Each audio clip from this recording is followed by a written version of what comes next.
Hello everyone, my name is Rajan Kumar and you are watching Rajan academy of education.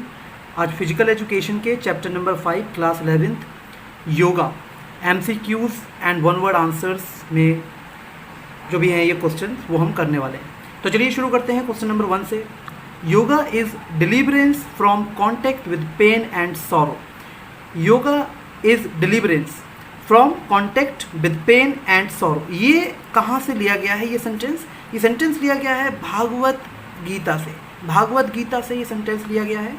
Question number 2 के बारे में बात करते हैं। एस्ते और नॉन स्टीलिंग, यानी कि एस्ते का मतलब है नॉन स्टीलिंग। एस्ते means not stealing others money, यानी कि दूसरों की मनी ना चुराना, दूसरों का धन, दूसरों की वेल्थ ना चुराना और उस वेल्थ को अपने लिए इस्तेमाल नहीं करना चाहिए। ठीक है, किसी की वेल्थ, किसी की मतलब जो मनी है उसको नहीं चुराना चाहिए और उसे अपने लिए इस्तेमाल नहीं करना चाहिए, अपने बेनिफिट्स के लिए इस्तेमाल नहीं करना चाहिए। ठीक है, ये क्वेश्चन जो सेकंड है ये मैंने ऐसे ही मतलब यहाँ पे लिख रखा है और इसका कोई मैंने मल्टीपल चॉइस और मतलब जो भी है ऑप्शंस वगैरह नहीं दिए, मैंने केवल समझाने के लिए आपको लिख रखा है। तो अब आ जाते हैं क्वेश्चन नंबर 3 पर। क्वेश्चन नंबर 3 बोल रहा है अकॉर्डिंग टू वॉट योगा वृत्ति निरोध। It means that yoga reduces fluctuations of mind, यानी कि अकॉर्डिंग टू हुम, किसके अकॉर्डिंग योगा रिड्यूस करता है फ्लक्चुएशंस ऑफ माइंड, मतलब ये किसके अकॉर्डिंग है, ऐसा किसने कहा? एक तरीके से यहाँ पे लिखा है पतंजलि, अकॉर्डिंग टू पतंजलि।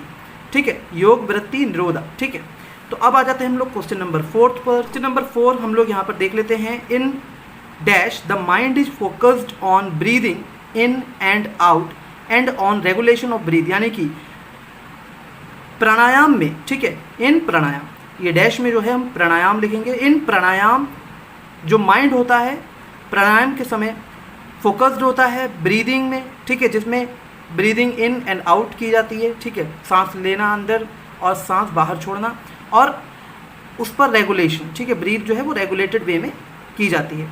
तो ये हो गया। अब क्वेश्चन नंबर 5 पर आ जाते हैं। क्वेश्चन नंबर 5 में बोल रहे हैं Tadasana is also known as what. Tadasana को हम और क्या कहते हैं? हम उसको कहते हैं माउंटेन पोज या पाम ट्री पोज भी हम उसको कहते हैं।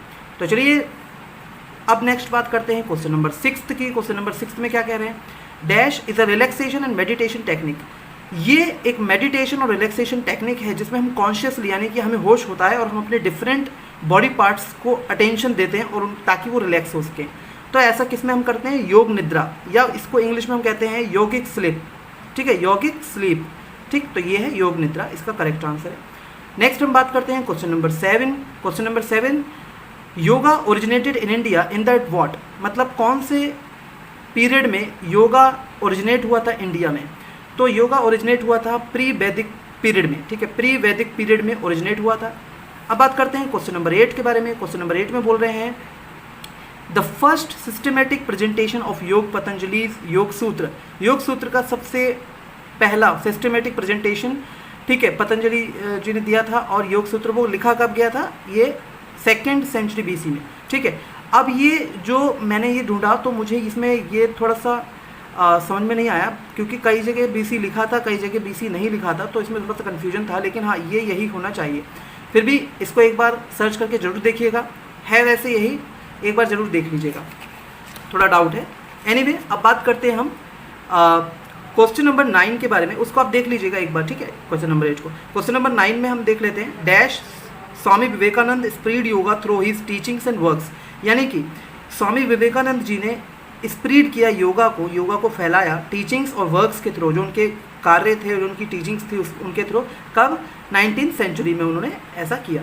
ठीक है, नेक्स्ट है the word yoga has been derived from the Sanskrit word. Yoga जो है संस्कृत वर्ड से ड्राइव किया गया। कौन सा संस्कृत वर्ड से? युज से। युज नाम के जो संस्कृत वर्ड है उससे ड्राइव किया गया है। ठीक है, ड्राइव्ड है, जिसका मतलब होता है यूनाइट, यानी कि इकट्ठे होना, ऐड जुड़ना। ठीक है, बाइंड एक तरीके से सभी का मतलब जोड़ है, जुड़ना। ठीक है, तो अब नेक्स्ट क्वेश्चन है 11th। In ancient times this word was associated, यानी कि युज जो वर्ड है वो एसोसिएटेड हुआ किससे? साधना से, यानी कि एफर्ट्स, जिसमें हम अपनी बॉडी को और माइंड को कंट्रोल करते हैं और इमोशंस को कंट्रोल करते हैं ताकि हम यूनिटी स्थापित कर सकें। यूनिटी किसके साथ? यूनिटी विद गॉड, जिनको हम परमात्मा कहते हैं। ठीक है, गॉड के साथ यूनिटी स्थापित कर सकें। अब हम बात करते हैं क्वेश्चन नंबर 12 की। Sage Patanjali wrote a treatise on yoga called Yoga Shastra. योग शास्त्र लिखा गया कब? 2nd सेंचुरी BC में, ठीक है।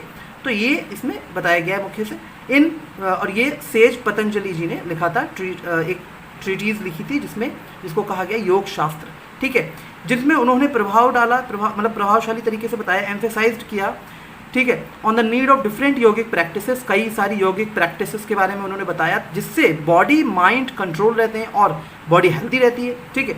तो उम्मीद है आपको ये वीडियो पसंद आया होगा, और अगर आपको ये बड़ी वीडियो पसंद आया है तो प्लीज़ लाइक कीजिए, शेयर कीजिए और कमेंट कीजिए, और हमारे चैनल को जरूर सब्सक्राइब करें। बहुत अच्छा लग रहा है कि आप लोग रिस्पॉन्स कर रहे हैं, कमेंट्स भी आ रहे हैं, और ये बहुत ही